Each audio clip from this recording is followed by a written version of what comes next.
All right, everybody, welcome to First Friday for the month of November. We're wrapping up 2021 pretty quickly, so we're glad you're here. Those that are watching on Facebook Live, just know that there is a packed house here at the Civic Center. I think we set up 18 tables, and it doesn't look like there are very many available spots left, so it's nice to see everybody out this morning. We have some really good speakers lined up for you this morning. Lacey Lease is not able to be with us due to illness, but we have two great speakers ready to present to us some very interesting information. But as we always do, before we start, we want to hear from our business sponsor, and our business sponsor is the reason why you're all sitting with a hot cup of coffee in front of you and some really good muffins from Annie Mae's. So would you please welcome the Executive Director for 4-County Mental Health, Greg Hinnon. Thank you. Am I on? Am I working? Okay. Well, welcome to First Friday. Glad you have the opportunity to be here, and please do enjoy everything that Terry has set up over there. It's nice to have the opportunity to be a part of this and a part of the community. Most of you probably are aware, but I'll give you just a little rundown about 4-County Mental Health Center. We are the community mental health center for the 5 counties of Wilson, Elk, Chautauqua, Montgomery, and Cowley County. We started out covering 4 counties, hence our name, but in 2014 we added a county when Winfield and Ark City, the mental health center over there, was being disbanded or dissolved essentially, and the county asked us if we would deliver services there. And the way that comes about is mental health centers are basically the county mental health department. So you know, every county and every state in the nation has a county health department. Well, they're also to have a county mental health department, and rather than build bricks and mortar and hire personnel, most counties have chosen to simply contract with a private nonprofit entity like ourselves, and we become kind of that quasi-governmental entity that does the mental health safety network on the county's behalf. So that's our role. We've been doing that for 57 years now, and you can see on the brochures in your table kind of the general services that we deliver. Some of the traditional things, which would be the counseling services or psychiatric services where people come in to get medications.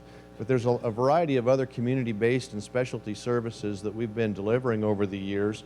And so in addition to maybe substance abuse counseling, we'll do case management, which is a community-based kind of life coaching support service, if you will, do a lot of care coordination. We're starting to get into integrated care where there's a blending of primary care and behavioral health care to take care of the whole person. If you were here in September, you heard Steve Denny talk about a CCBHC, a Community Behavioral Health Clinic. That's a federal designation that we are pursuing and should have probably in May of 2022. That'll allow us to do a broader array of services. But just to give you a thumbnail sketch of the services that we provide, or maybe the way we deliver services, we've probably got 6,400 active patients at any given time. And of those 6,400 patients, about 1,300, 20%, are individuals that have severe and persistent mental illness, or maybe they're children with severe emotional disturbance. So the other kind of remaining 5,000 or 5,100 patients are really people like you and I that just have life happening to them, and they need a little bit of support, or they need some guidance, or they're parenting a teenager, or whatever else may be stressful in their life. And we're available to them to help guide that process, and they may get 5 or 6 sessions from us, and they're done, and they move on, and yet their neighbor has life happen, so then their neighbor comes in. And what we've learned through the pandemic is that we're all vulnerable, and we all have life happen to us, and that need has expanded. So we're trying to do everything we can to close those gaps and meet those needs. We have Televideo Services available, which has been a really nice option during the time where the pandemic has people locked down and maybe isolating more. We can still connect with them through a televideo connection.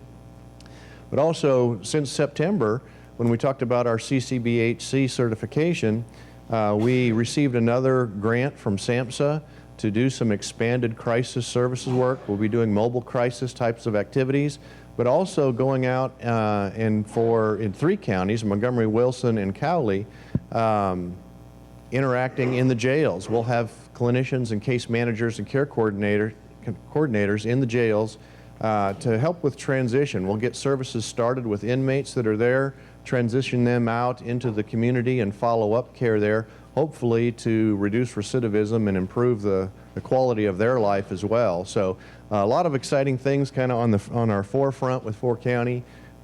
Again, glad to have the opportunity to be here and to sponsor the event, but I'll turn it back over. If I run over time, I'm just talking. Okay. I didn't set my clock this time to know if my timer was going to go off. But anyway, thank you for your time and attention. Thank you. Yeah, for sure life happens. So I'm very thankful for 4 County Mental Health and the services that they provide to all of us. On your table, you've got some swag from them. So that's one of the benefits of coming to the event versus hanging out in your PJs or your sweatpants or just getting ready in the morning watching it on Facebook Live. So I believe that the cups that you all have might change colors when you put the liquid in there. And then also be sure that you grab your Stress Star. So these are very appropriate for tomorrow's Veterans Day event, and 4 County Mental Health will actually be in the parade, and they are all going to be carrying a very, very large American flag through the parade, so we appreciate their support. And I must say that last night we could have used these in the chamber office. So I say last night because we were there until 8 o'clock last night getting ready for this morning. And I have 2 new staff members, and I forgot to tell them that I would introduce them, but they're actually not new to probably most of you. So I'm super excited to let you know that Amy Easley has returned back to the chamber. She was off for about a year, and she came back, so we're excited to have Amy back. And in the back of the room, Lisa Kuzak, who used to work with me back in the old chamber office about 7 or 8 years ago, and so we snatched her back up too. So they're kind of new right now, but they're not new to the chamber. So I'm thrilled to have them back, and we could have really used these last night. So we're going to keep these in our desk drawer. So moving right along, we have a couple things to do before we start our speakers. So one of the things that we like to do is recognize individuals who have invested in their property.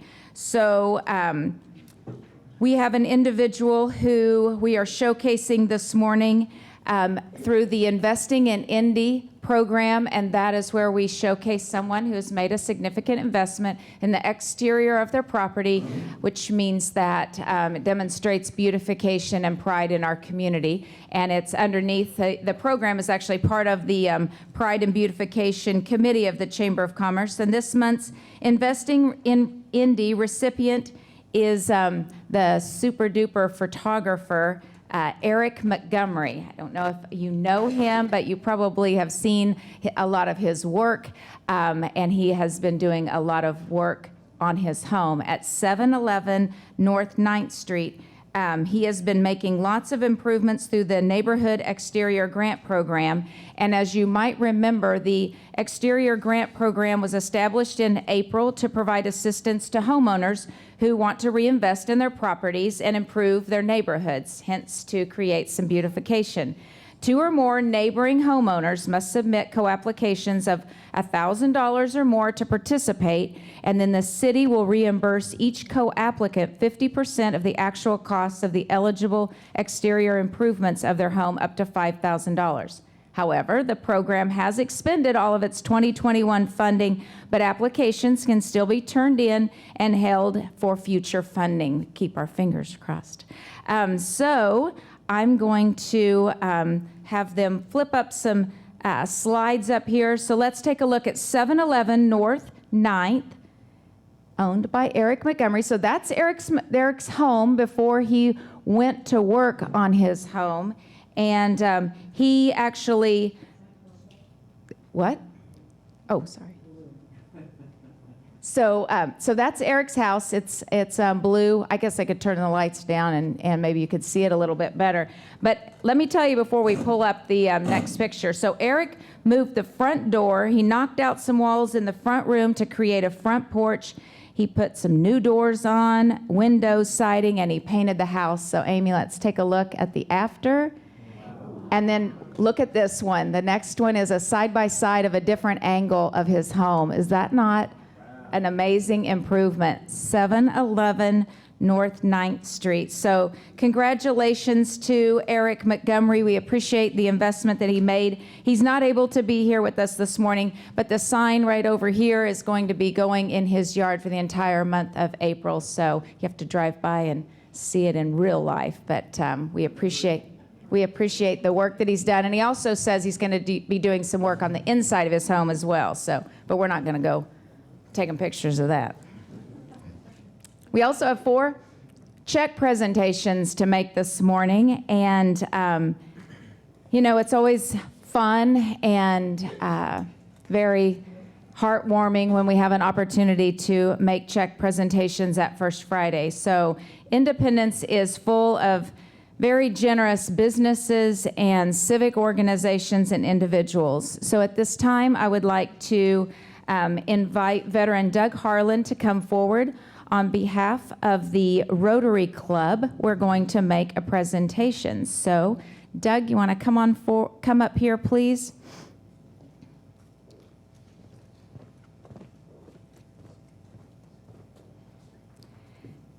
So the Rotary, no, you're fine right there. I'll just hand it to you. But so the Rotary Club, we play some games every Friday, and part of playing the games is just to have a good time at Rotary, but also to raise money.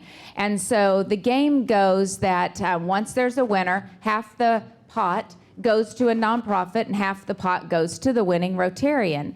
And so we've been playing the game for many months now, and there was a winner. And so the winner and Rotary have all decided to pool the money that we were making from the fun game, put it all together, and write a check to the VFW for the replacement and the purchase of new American flags in downtown Independence. So it is my honor on behalf of Independence Rotary Club to present you with a check for $200.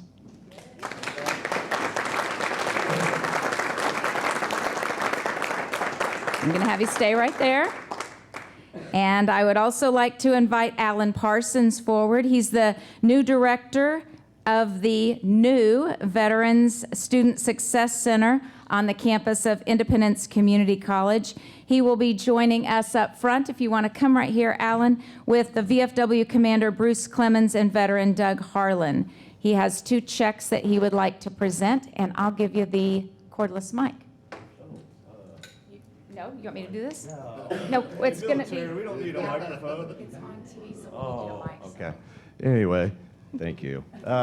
Hey, so first I want to donate a check for $500 in support of the community bean feed the VFW is hosting for our Veterans Day events tomorrow. So here is that for you. So thank you for your support and what you do for our community. Secondly, I want to donate another $500 check for our American flags downtown to replace and support the flags in downtown downtown on, let's see. West Main. West Main. Mm-hmm. So who do I give that to? You're new to the community. I was just helping you out there. And you can give it to them as well. Well, here you go. I guess you get a whole bunch of money. Wow. A great day. Thank you so much. Thank you, Alan. Thank you.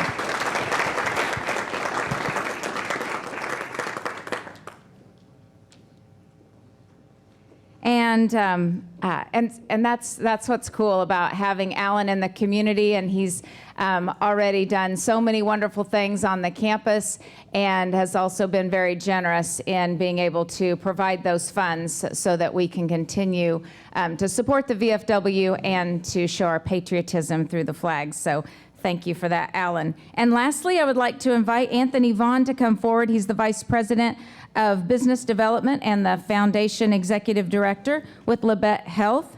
And along with Anthony, will be joining him is Kathy Shepard. She's the VFW Auxiliary Post 1186 Senior Vice President. So Anthony, if if you want to flip that around right there. And good morning to everyone. Here at Labatt Health, we're just honored to be able to be here this morning, and we want to thank all of our servicemen and women. We're out here, we represent you, we honor you guys, so we just want to present a $1,000 check for the flags at Freedom Square. You're welcome. thank you.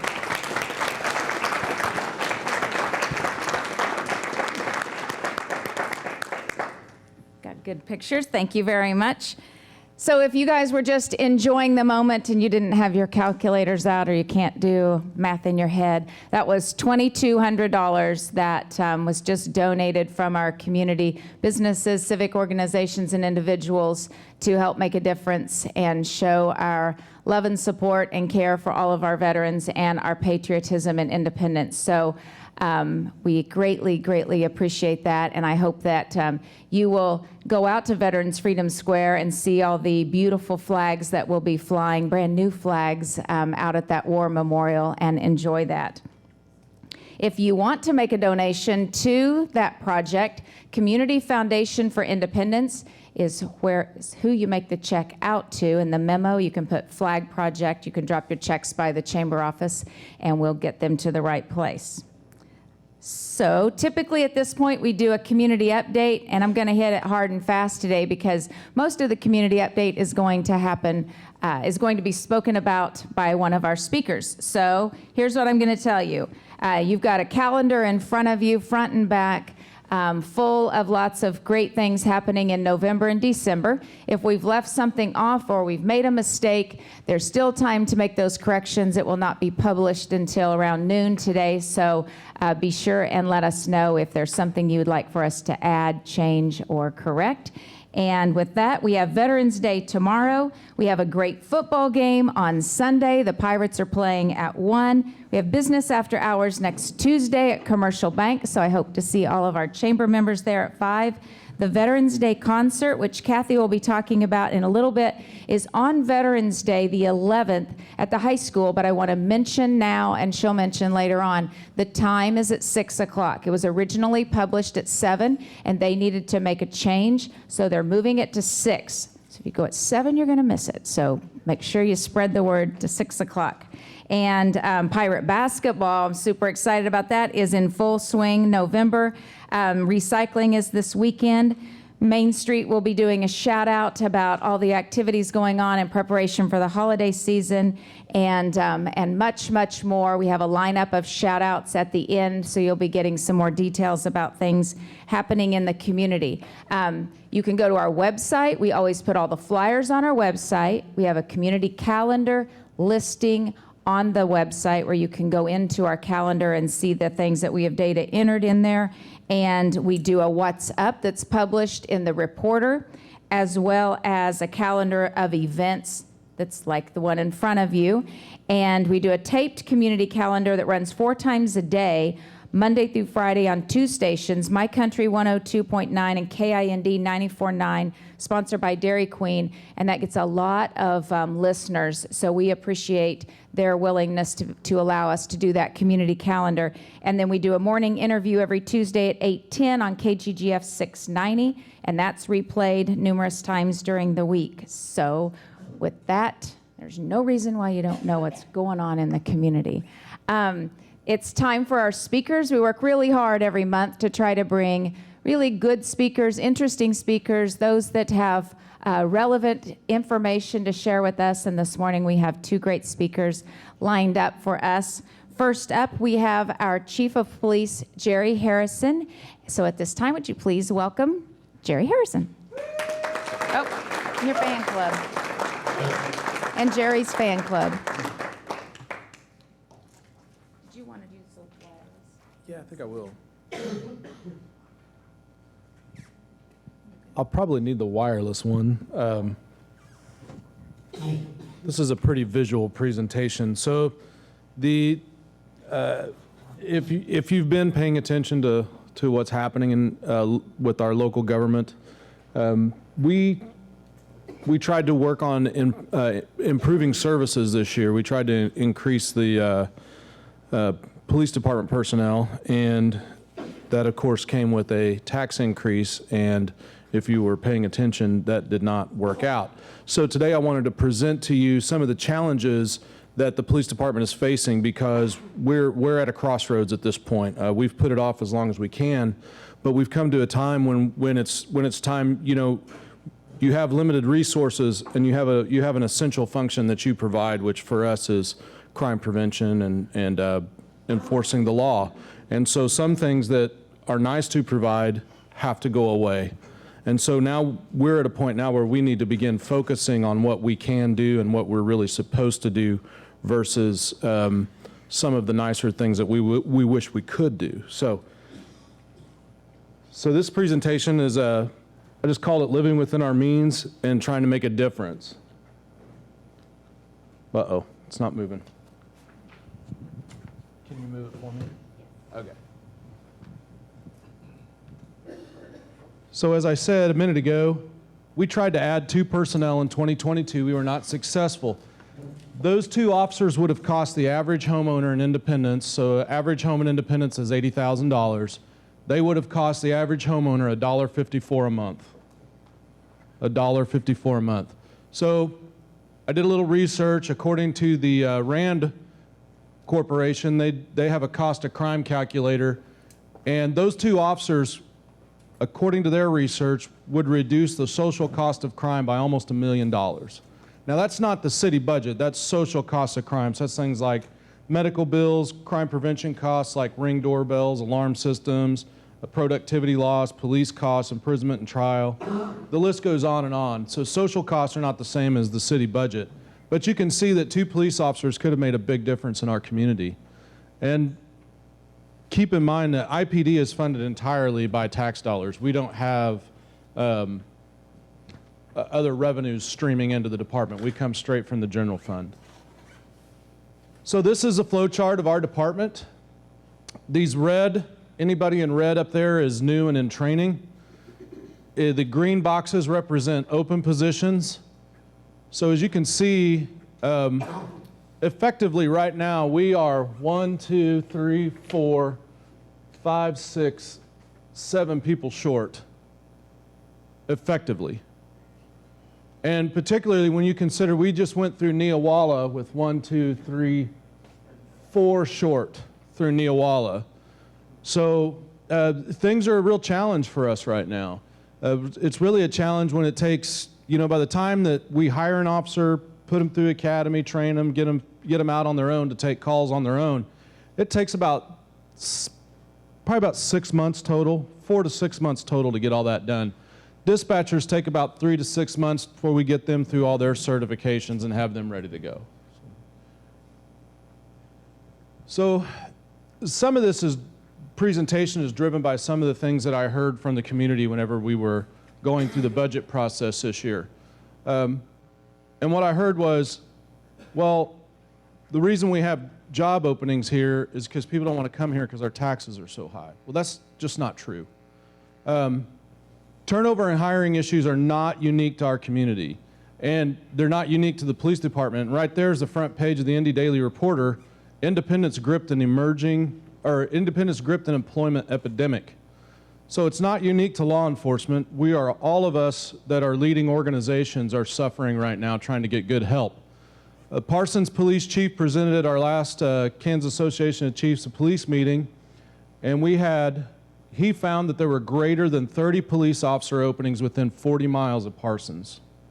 So it's not just Montgomery County. They had greater than 15 dispatcher openings. Now, for scale, we don't even have 30 personnel on our entire department, support and everybody. We don't add up to 30 here in Independence. So we have 7 regions in the association. All 7 region reps reported hiring and retention issues. I counted, I think, 46 different police chiefs in the room from different organizations, and nobody said they were fully staffed. There may be a department out there that's fully staffed, but they're probably really small. Recruiting and retention are statewide and nationwide. They're not related to the tax rates here in Independence or in Montgomery County. Okay. This is our Independence PD has a full service public safety answering point, PSAP Anybody that takes a 911 call is referred to as a PSAP. That's what we are. Us and Coffeyville are PSAPs. These are all the agencies that we dispatch for, either directly or indirectly. So, like these agencies right here, if you even going down into South Coffeyville and Vaughan, Oklahoma, you could be handled by our dispatcher if you were down in Nowata County and you called 911. There's a chance that you would get routed up to us because we get all the cell phone calls for Montgomery County, all the cell phone 911 calls. Same with South Coffeyville PD over there. So all these, the blue are law enforcement. Well, it turned some of these fire blue on me. I should have fixed that. Anyways, these are direct. These are directly, we dispatch directly for those. That's IPD, and then the rest of those are going to be a transfer call. Okay, you can change that. So what do we have to do all that with? We have 7 full-time personnel allotted. We don't have 7 full-time right now, so we're facing challenges in dispatch, keeping somebody in that seat. When we are fully staffed, we have 2 seats staffed for 12 hours a day, 6 days a week. By 911 call volume, we consistently rank 11th to 13th in the entire state of Kansas. That is comparing us apples to apples. That's just bare numbers. That is comparing us to Sedgwick County, the KC Metro, Topeka. If it's inside the state of Kansas, we are 11th to 13th busiest PSAP in the state by 911 call volume. And that's not by size, that's not by population, that's by straight up numbers. In 2020, IPD was dispatched to 16,127 calls for service. Our dispatch center, remember I showed you all those other agencies that we dispatch for, our dispatch center handled 21,834 calls for service. A call for service means that somebody took an effort to do whatever their job task is to do. We had 12,032 911 calls, and we had over 64,000 phone calls. And if you look over there to the graphic, that's Montgomery County, and then you got Nowata County there. And we bleed over to the east a little bit into Labette, into that area, because we sometimes catch some of their calls for the Coffeyville, for Labette's ambulance area down near Coffeyville. So go ahead and check next one. So drug enforcement, I put this slide up here because I get tons of calls, not tons, I probably get 1 or 2 calls a week about a drug house in my neighborhood. I got a drug house in my neighborhood. You guys aren't doing anything about it. What are you going to do about it? I've been calling you guys on this, blah, blah, blah. Well, here's what we're doing about it. We had 103 drug cases. We had 86 drug-related arrests in 2020, and we did 46 search warrants. That's almost 1 search warrant a week. We are doing something about it. We are not going to tell you about it. That would be pointless. I think you can all imagine why we wouldn't tell you what we're doing about your drug house in your neighborhood. I hope you can understand that. In 2020, we seized over 8 pounds of drugs. Street value, it's hard to get a good street value, but I did a little digging around and added them all the different categories together because I have the details on how much of each type of drug. Anyways, somewhere between $35,000 and $43,000 street value. We had 140 pills, somewhere around $700, and then we seized, this number shocks me, 16 guns. That's a little bit shocking to me, but anyways, all right. This is our canine, Officer Ty Lupardis and Canine Packs. You can see him there with the Oaks. They donated the money to purchase the dog, and they do a lot to support the program. And this program is kind of timely to talk about because it is not entirely funded, but it is nearly entirely funded by donations. It's largely funded by donations. So if you want to get out your checks and write a check to the Community Foundation, they handle an account for IPD Canine. They'll get it to us.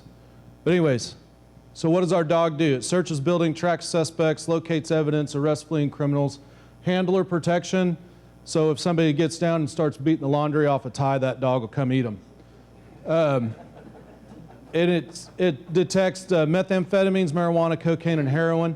2020, we only used the dog 13 times, so a little more than once a month, and we got 4 arrests out of it. But remember, whatever challenges that your business faced in 2020 we also faced. So sometimes we couldn't get Ty to training because Ty and Pax to training. It's a very training intensive program. We go every week he has an 8-hour training day almost every week.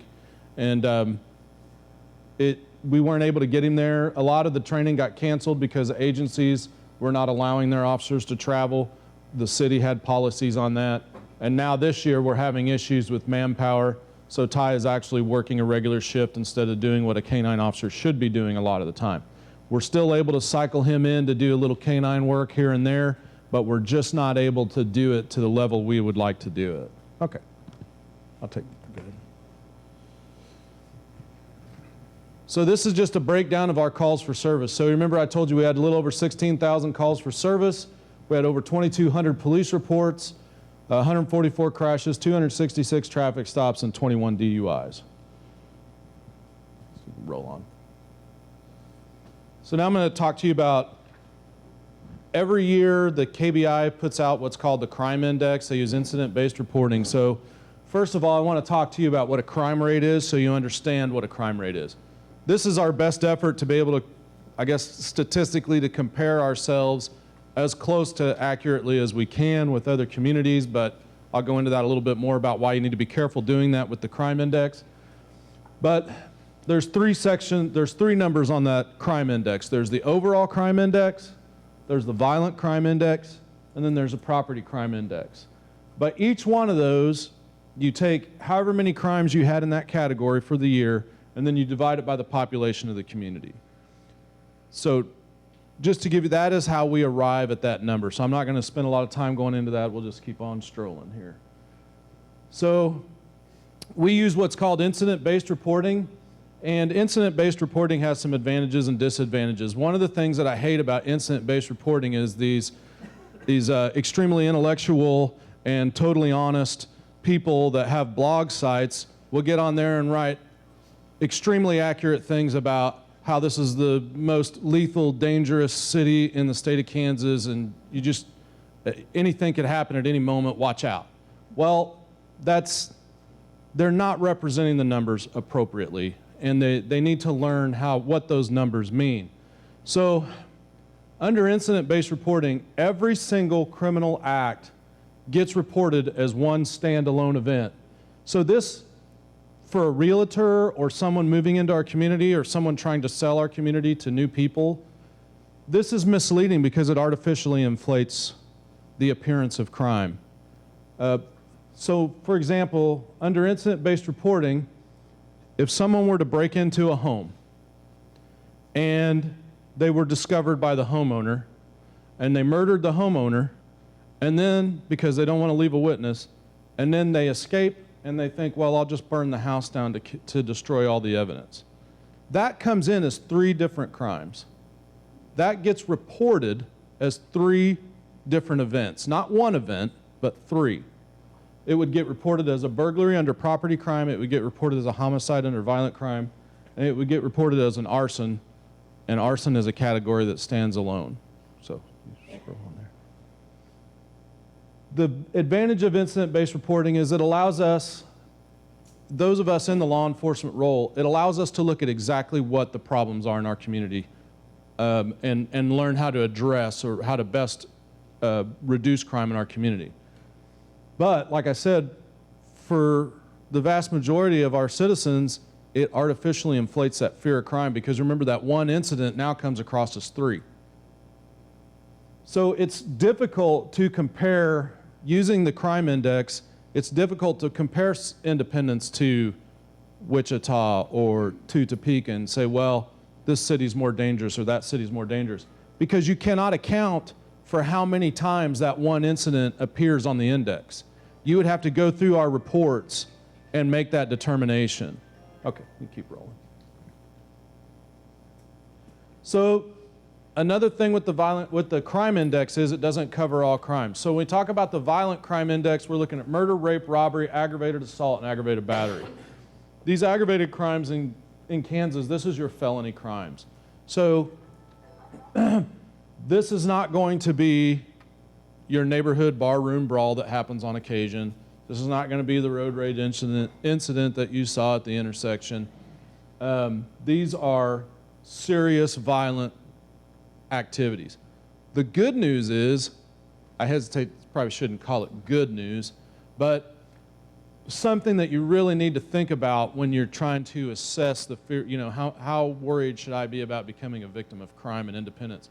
When it comes to violent crime, 1 out of every 5, 20% of our violent crimes are domestic violence.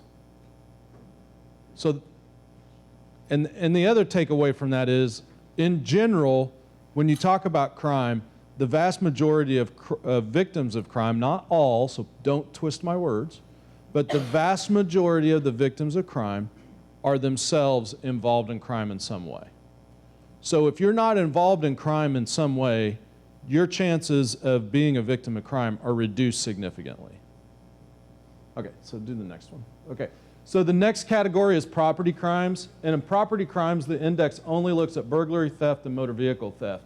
And then the overall crime index looks at all of that plus arson. I don't know why arson is tracked alone. I've never really talked to anybody about this, but my theory is sometimes it's violent persons crimes and sometimes it's just a property crime. That's the only thing I can figure. The crime index is, again, all of these, I'm not going to go through these for sake of time and your sanity, and it's probably just not that interesting, but these are all the crimes that the crime index does not track. So that's another reason you need to be careful about using that crime index to compare one community to another, because how much of their crime is actually represented like in misdemeanor assaults, misdemeanor batteries, misdemeanor domestics, all that kind of stuff, property damage, somebody keyed your car out at Walmart, that kind of thing. So, it's difficult to say. No one is monitoring that at the state level or the national level. Scroll. All right. So at our Chiefs meeting in September, KBI, the number 2 guy at KBI got up and presented to us, and he presented 2 things that I put in my notes that I found really shocking. And that is, Kansas has the greatest increase in violent crime since 1991 in 2020. Now again, all of these numbers are from 2020. Kansas has the highest number of murders in 2020 since the FBI started tracking crime in 1959. So again, this is not, the crime numbers that we're seeing here in Independence are trending with the numbers at the state and at the national level. The violent crime is considerably up nationally as well. So now I want to compare, I don't want to say you get what you pay for, because you've got a really good bunch of folks on your police department, but you can only do so much with what you got. And we're all limited by resources in our personal lives and our business lives. I'm not going to go out and buy a Cadillac on my salary. I'm not going to go out and buy a brand new Cadillac. So we all have to make decisions on how we're going to spend our money. And so I just want to give you an idea about how investing in law enforcement services can impact your community. So here we have, this is the Independence overall crime rate. This number right here is 60. So I believe it's 60 out of every 1,000 citizens would have been impacted by overall crime rate. So it's a little bit below that, so it's about 58. But if we come over here to Garden City, they are just below 30. So we're almost to 60, they're under 30 on their overall crime rate. Now, in Independence, this is 200. I know you can't see it, just take my word for it. Trust me in front of the government. But anyway, so $200. So in Independence, everybody sitting in this room, mathematically speaking, we are all paying about $200 a year, each one of us, for police services, right?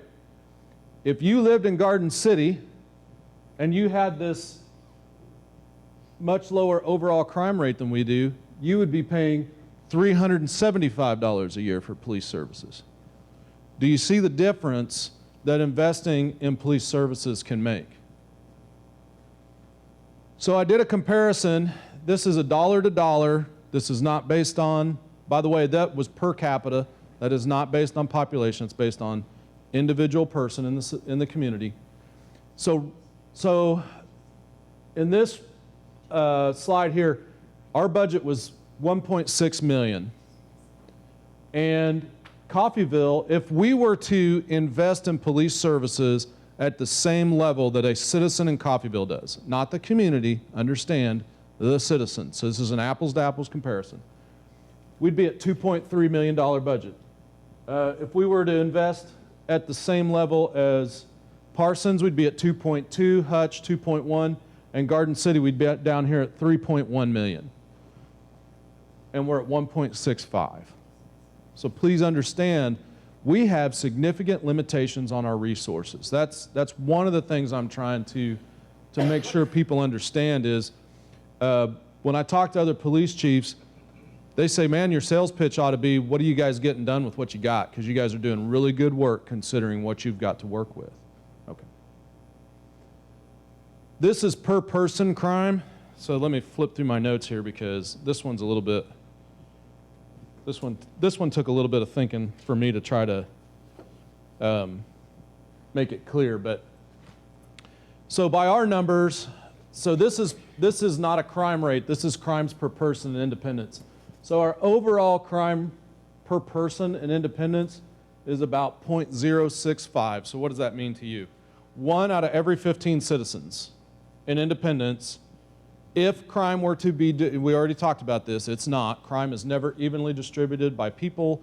It's never evenly distributed by geography. It is concentrated in different pockets, which is a great thing because it makes it a lot easier to be effective at fighting crime.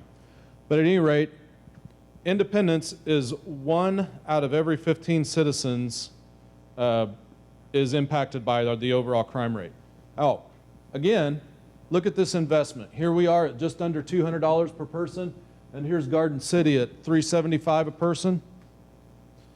And they are looking at about 1 out of every 25 citizens. So resources make a difference. So this one is a decrease in crimes per citizen. So this is a percentage change.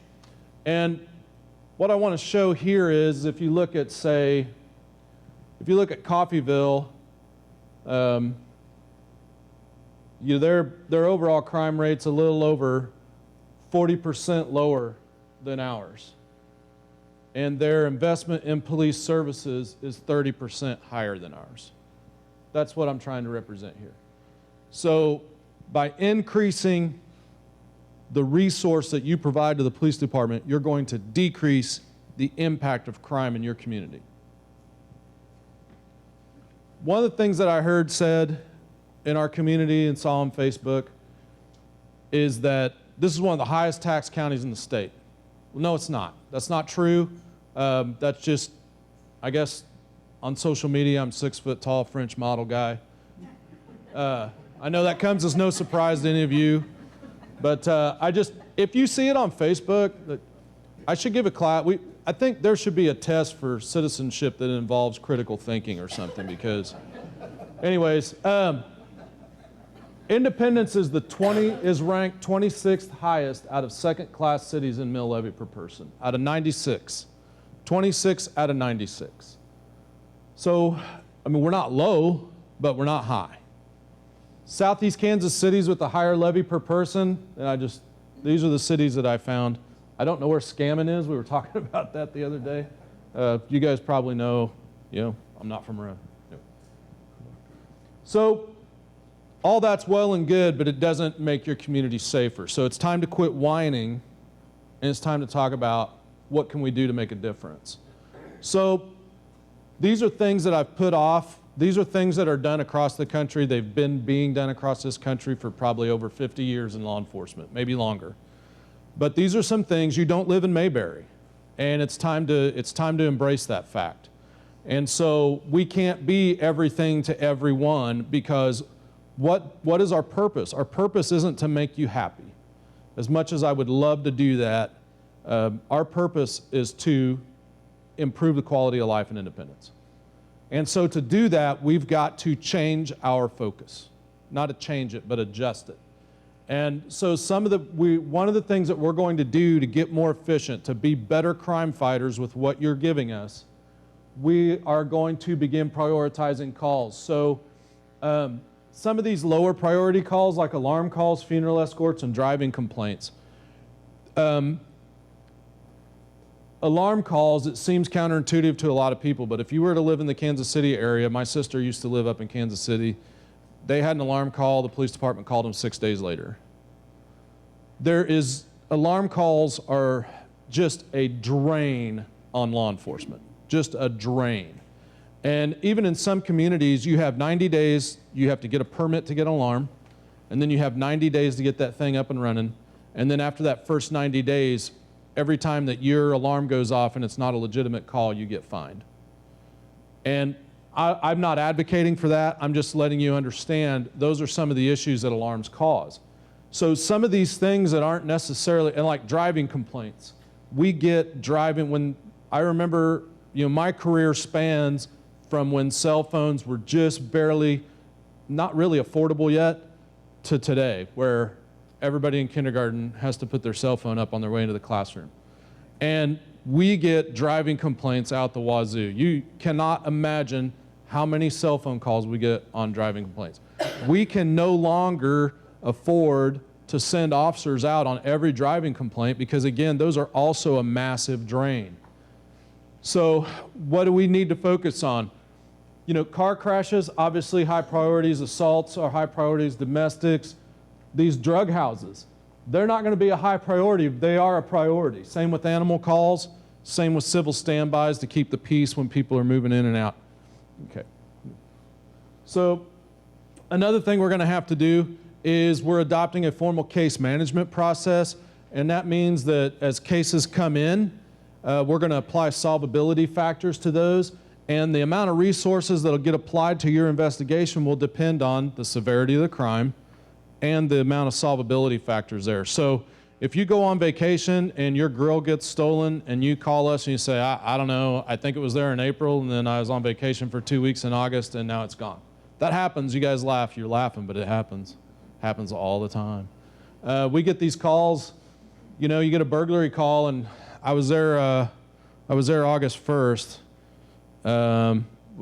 Sir, it's August 15th, But, I mean, that happens. And so those kind of cases, we can't continue to run those down doggedly like we have tried to in the past. So solvability factors would be things like suspect description, fingerprints, DNA, good vehicle description, a license plate, the suspect, that kind of thing.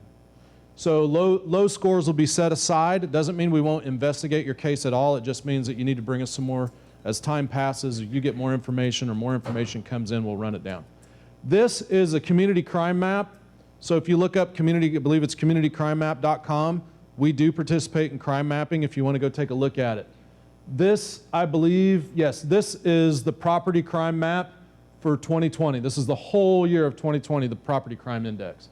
So as you can see here, now, these locations are not spot on. When you go to that crime map and you see a crime over your house and you're like, man, I didn't report anything to you guys. What's going on here?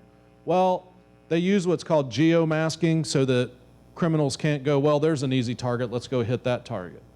We don't tell you exactly where a crime occurs. If you read the newspapers, which I'm sure we all do, you'll notice that it says things like in the 700 block of whatever. So I don't like to give out that exact location, but we are, can you roll back? That's okay. So we're going to have to start employing a focused, directed system of operations. And again, this is nothing new. This is research that's been going on for over 50 years. Traffic enforcement, if you look at this map, yes, this is Maine. It's geomass, but if you look, it follows the highways through town. Look at that. You see that? See how it follows the highways through town? Crime follows traffic patterns. And so that's one of the reasons that if we increase our traffic enforcement, we will decrease our crime. And so as an organization, IPD needs to make traffic enforcement a priority. It's very difficult to do at the staffing levels that we have. So we are going to have to pick out these hot spots, and we're going to have to put officers in these hot spots, targeting focused things that will impact whatever category of crime we're trying to drive down. Okay. We also need to be doing more pedestrian checks, and these are things that we are going over on a regular basis. These are things that we monitor to drive those changes. So this is now you can see, if you saw how much activity was on that previous slide, you can see how much activity is on, compare it to this slide. This is the violent crime mapped. This is the indexed violent crime mapped for Independence in 2020. So you can see that there is a huge difference between violent crime and property crime. Property crime far exceeds the amount of violent crime. Thank goodness. Okay. Now another thing, we have to know when the crime is occurring, and this is an interesting thing to note. Overall, we see that around midnight, almost every day of the week is where we have a problem. We also see somewhere around in here. Now, what's happening right here, this is around 5 or 6 o'clock at night. That's when you're getting off work and you're finding your grill gone that you didn't know has been gone since June, right? Yeah, that's what's happening there. You're coming home from work, you got the steaks, you're salivating, and you go to start the grill and it's gone, right? Okay, next. So what else can we do to become more effective and efficient with your tax dollars? Surveillance cameras. We have a database called Private Eyes. It's totally voluntary. If you'd like to participate in it, we'd appreciate you letting us know you have a camera. If you don't want to do that, but you hear of a crime in your area, call or email us. When a crime occurs at a home, we will walk around or drive around the neighborhood and look and see who's got cameras. And then we may call you, depending on the severity level of the crime, we may call you and ask you, hey, can we take a look at your cameras? Would you mind? If you have video of suspicious behavior, share it with us. So if you saw the recent situation that we had last week, or was it this week? Man, this week? Yeah, thanks. You saw that in that article, we asked for people, hey, if you got video, share it with us. It worked. We had people send some video to us to say, come by. I want an officer to come by my house and I want them to look at my video, because they don't want that crap going on in their neighborhood. Neither do I. I don't want it going on in any of our neighborhoods. But another thing happens is we'll get emails of people's video from their doorbell cameras. These things are great, by the way. I'm a big proponent of them. They're really neat. They're very economical. Encourage you to invest in them. But we will get video of somebody coming onto your porch, knocking on the door, looking around at your stuff, lifting the pots up to see if you keep that key under there, because you all do, and I wish you wouldn't. But it's nice. It's nice because if you tell me where, you send us the video, we know where you live, we know what this person looks like, we can tell our officers, go to this neighborhood, look for this person. We might even be able to see if they're on a bike or a car or what. So. All right, last thing. It's pretty unusual for me to get up and talk to you without being chastised by me. So now I'm going to chastise you. Our community has a responsibility to reduce crime. You have a responsibility to reduce crime. You have 2 officers out patrolling the street right now, and they're responsible for thousands of cars, the security of all your high-end valuables that for whatever reason you insist on leaving in your car with the windows down and the doors unlocked, because that's how you roll. Looking at you, Greg. No, I'm just kidding. But it's true. You as an individual can make a massive impact on crime in our community, and it's super simple and it won't cost you a thing because you already have everything. Roll up your windows, lock your car doors, hide your valuables, lock your bikes, lock your house doors and windows. Get that alarm, put those cameras in, trim bushes down to 3 feet, trim trees up to 8 feet, and install lighting on the outside of your house. These are all either free or very economical to do these days. Anything, when you want to make your home, when you want to harden the target anywhere in your life, think about this. How do I make this more visible? And if you are increasing visibility, then you're probably going to reduce your likelihood of being a victim of crime. Thank you, guys.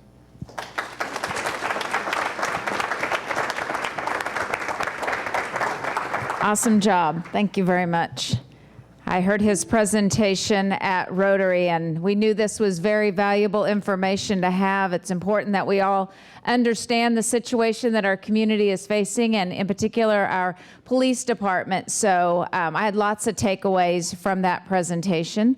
I've never heard somebody say we were going to get the laundry beat off of them. That was a new one.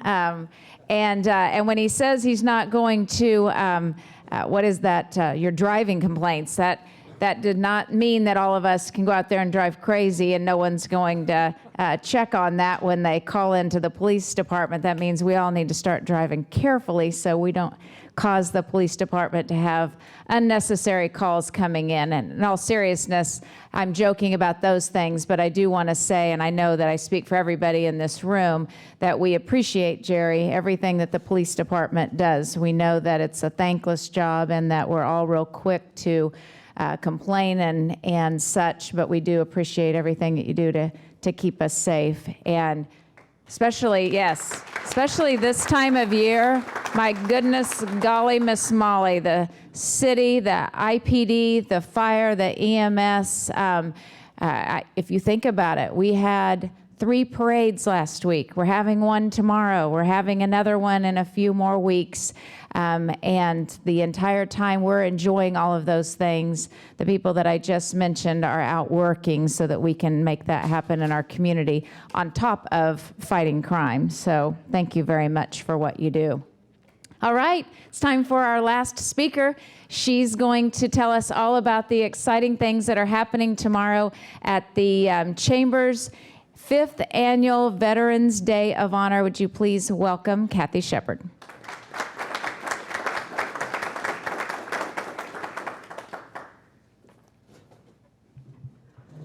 First, I'd like to say a few years ago, Lisa and I both had a lady approach us asking us about an Independence Day parade. And we talked about that a little bit and decided on Veterans Day. And so this Day of Honor has just grown since then, and I'm really thrilled about that. So this Saturday is our 5th annual Veterans Day of Honor celebration. We're going to start the day at the Veterans Appreciation Breakfast. That is at the right here at the Civic Center, 410 North Penn, from 7 to 8:30 in the morning. That event is sponsored by the Young Professionals of Independence. So come by and have some good breakfast and start the day out right.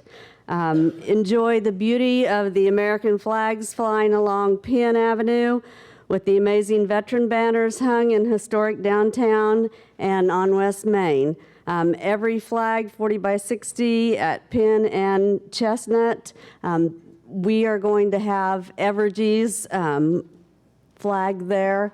If any of you remember it from a few years ago, it's extremely large. They hang it across the street, so the parade actually comes underneath that, and it's a great picture when the jets fly over.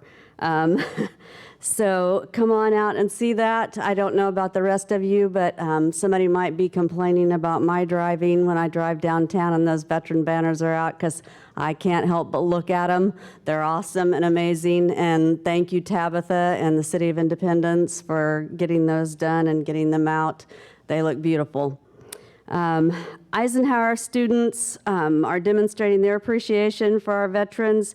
They've created patriotic artwork, and that will be on display in the downtown storefronts.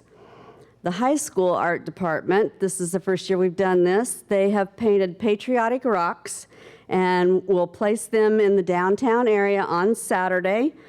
3 of them have been labeled as prize rocks. And these rocks can be turned into the chamber office, and the large ones are the ones you'll get a prize for. And I think there's a flyer out there that will identify those so you can look for them. One of the things that we did on the back of them is put the liveconnectedkansas.org website. That is resources for our veterans, and that's listed on the back of those rocks too.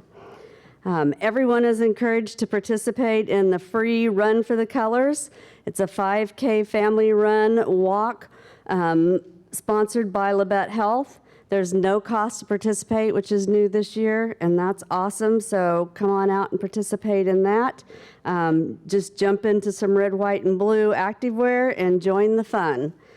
The fun run starts at 8:45 with a special walk of honor for our veterans around the park oval one time, and that takes place at 8:30. And if none of you have been out there for that, I know some of you have, but seeing our veterans walk around the oval and hearing the music play, the patriotic music, it's just a wonderful atmosphere and really makes you appreciate everything they've done for our country. This Saturday, all veterans are invited for coffee and donuts at the Independence Historical Museum and Art Center. The museum will be open to the public from 10 to 4. So also get your two-man team ready for the cornhole tournament. This Saturday, it's at the 4-H buildings at Riverside Park. The entry fee for that is $40 per team. Part of the proceeds will go to purchase additional American flags for the downtown area. The registration starts at 9:30 and the tournament will begin at 10:30. And I am told we have some really talented local people who participate in cornhole and on a national level, and they will be participating in that, and so that usually draws a big crowd. So if you like cornhole and like having some fun, come out and watch that. The Veterans Freedom Square Memorial Tribute will begin at 10 a.m. That's at Riverside Park's Veterans Freedom Square Memorial. There will be the reading of more than 784 names of veterans who have their pavers placed there in the memorial. That's 28 new that we have placed, and the names are all listed on the pavers. That is followed by the VFW's Voice of Democracy and Patriots Pin Youth Award essay presentations. Each year we do this contest. Our Patriots Pin Contest this year, we had 110 applicants or entries. And so we got to read some good essays on Sunday. It was a busy day. And then the high school students, they actually do their essay, and then they also have to record that for us. The top Voice of Democracy and Patriots Pin students will present their essays out there, and they'll be awarded their medals and their cash prize. Immediately following the memorial tribute will be the Fallen Soldiers Cross. That's something also, if you've never seen that done, that's pretty amazing. The Southeast Kansas Combat Veterans Motorcycle Association does that, and it is well worth seeing. All these presentations will also be live streamed by the City of Independence Facebook page. So if you can't make it out, you'll be able to see that on that page. So gather in Riverside Park at the Hilly Bandshell to hear the musical presentation of the 312th Army Band from Lawrence, Kansas, performing Loaded Bass. This is a new addition this year, and we want to thank Alan Parsons from ICC for helping us with that. I think that's going to be a really nice addition to our day, and the concert is scheduled to begin at 11:30 a.m., and that's at the Bandshell at the park. Heroes and Hot Rods Car Show will be along the cemetery wall east of the stadium in Riverside Park from 11:30 to 1:30. At 1:30, they usually make their way up for the parade after that. So come out and see them between 11:30 and 1:30. If you've got an old car, it doesn't have to be all fixed up. Motorcycles, anything like that can be entered in the Heroes and Hot Rods Car Show. So if you have any questions, contact Truman Cobe at 331-9990 to register. You don't necessarily have to register, but come on out and enjoy that day. Saturday at noon, the VFW will, Post 1186, will be providing a free bean feed. That's at the 4-H buildings at Riverside Park, and the entire community is welcome to come to that. Wrapping up the day on Saturday at 2 p.m. will be the 5th Annual Veterans Day of Honor Parade in downtown Independence. Our parade route's a little different than most of the parades here in Independence. We start south and go north. So if you are wanting to be in the parade, you'll be lining up somewhere around the area of Penn and Maple. And as Lisa said, it is our 5th year. Every year it has grown. We even did it last year with COVID, and we're glad we did to keep that continuing. This year we're really excited because not only will we have a flyover like we normally do, we're going to have 2 KC-46 jets. They're flying from McConnell Air Force Base. They will fly in formation. They will come from north going south. This is the first for us, so that's going to be worth your time to come out and see them do that. I'm pretty excited about that, and that will be the signal to the start of the parade. I might also mention that there will be a bike parade as part of the big parade. We have been promoting this with the students at Jefferson School.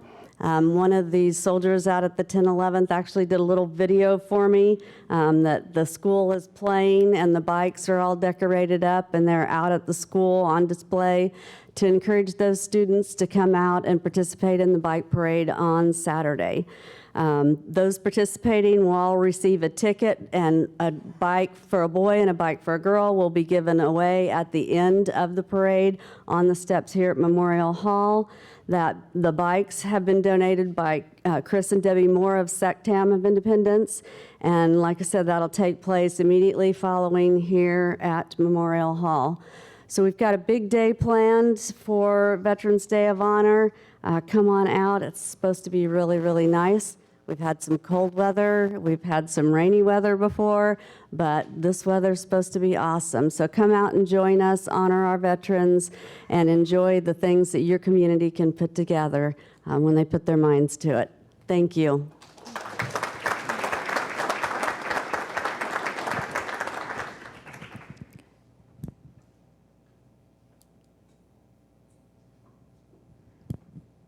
I'm going to borrow your.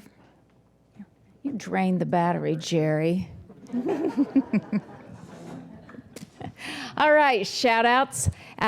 We're ready for you guys to line up. You know who you are. Come on up here. We'll start right here.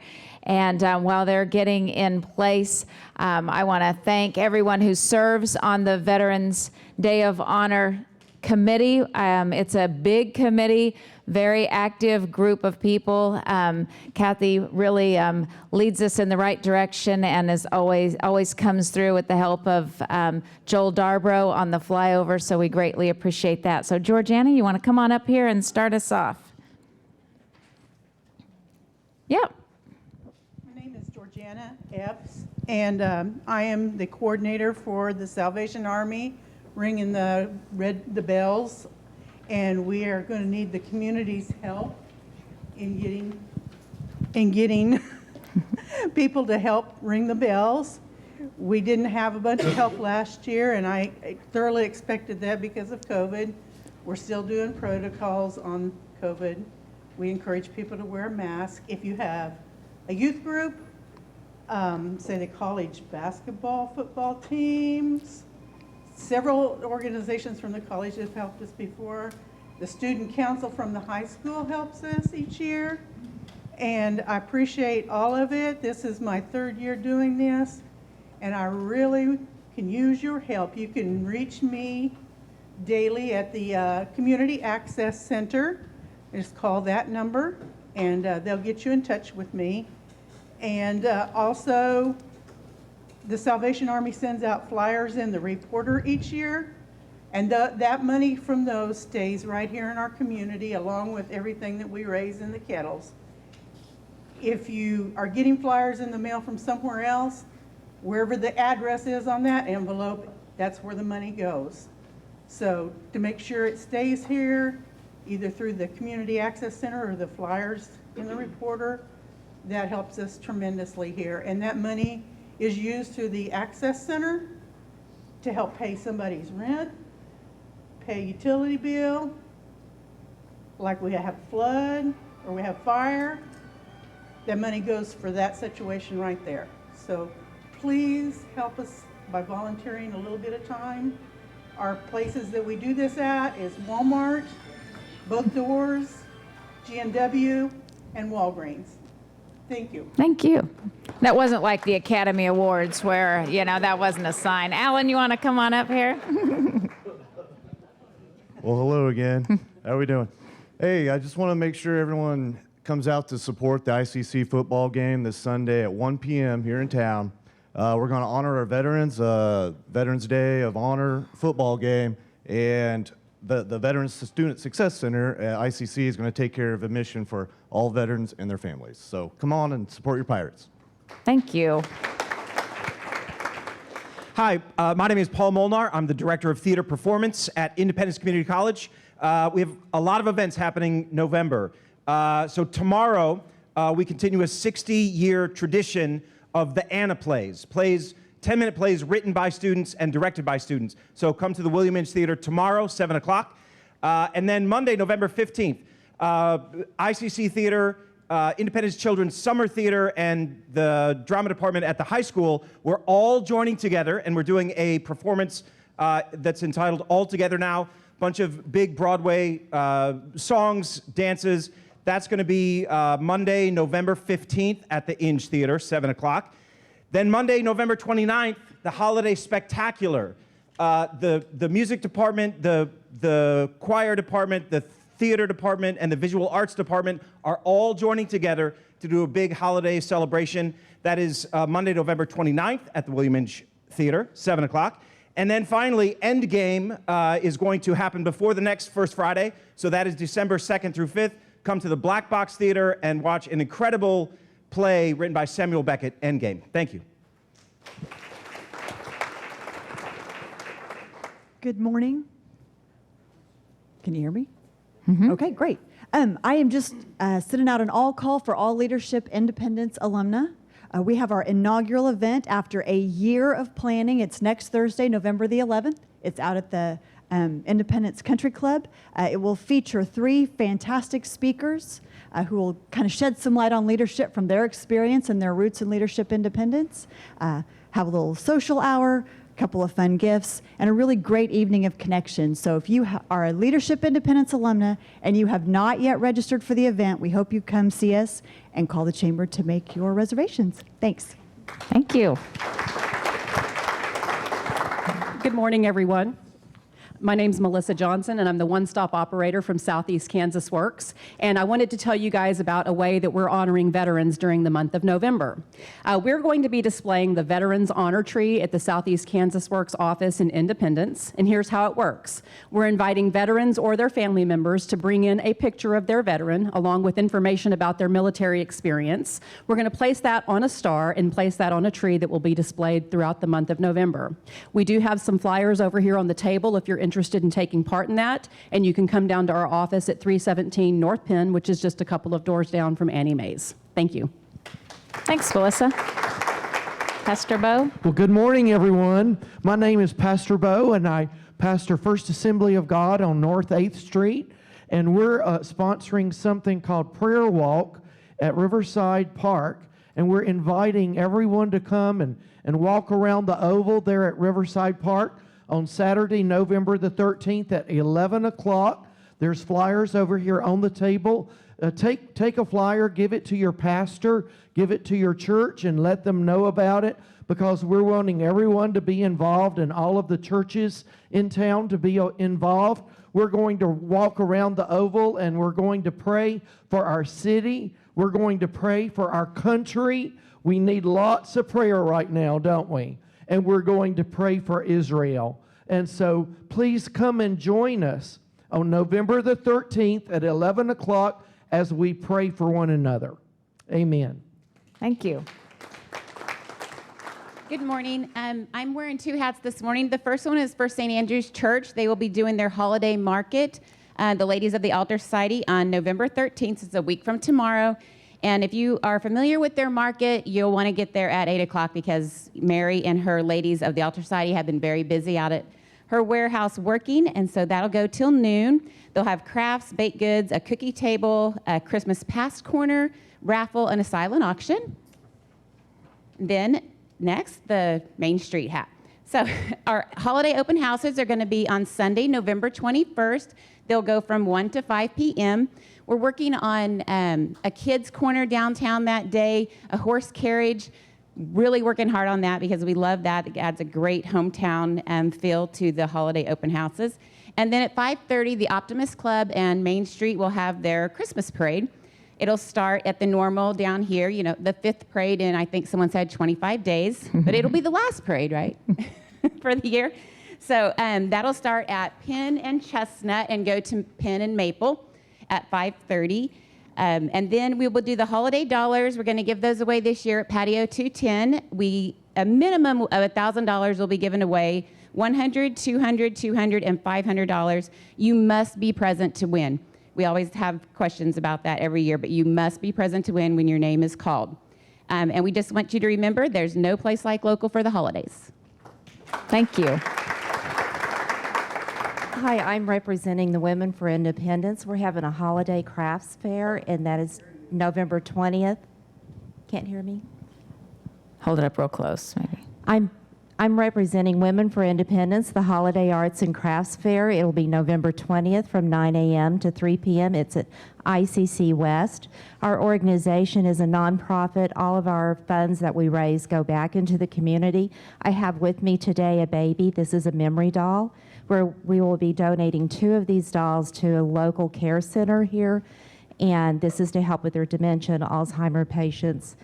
We have, a need for that with the stress and the strain that's been on our healthcare workers. So we hope to see you November 20th. Thank you. Thanks, Betty. All right. We're out of batteries, so we got to wrap it up. It's been a good morning. So on behalf of the Chamber of Commerce and the City of Independence, I want to thank our speakers, both Jerry and Kathy, for your time and preparation this morning. Thank you, Greg and 4 County Mental Health, for being our business sponsor. Congratulations to Eric Marr for the amazing investment that he has put forth on his home at 711 North 9th Street. Thank you to Labette Health for your sponsorship and your generous donation to our veterans. Also to Alan and the ICC Veteran Student Success Center and your donations this morning to Rotary Club of Independence. I want to remind you to celebrate our veterans tomorrow and again on the 11th. Do not forget, we have the Mid-Continent Band concert on the 11th in the evening at 6 o'clock. And I want to take this time to thank our active military and our veterans for their sacrifice and their service to our country. So the veterans that are in the room know that you are appreciated and that we honor you every day, and more importantly, tomorrow and on the 11th. You have a schedule of events on your table along with your community calendar, so take that so you don't miss a thing on Saturday. I've checked the weather. As Kathy mentioned, it's like 64, full sun. It's going to be great. So thank you again for coming. I hope to see you all again at First Friday on December the 3rd. It will be the annual Shop Local event where we have the table set up from this side to this side. You won't want to miss it. And enjoy that extra hour of sleep this weekend. Thank you for coming.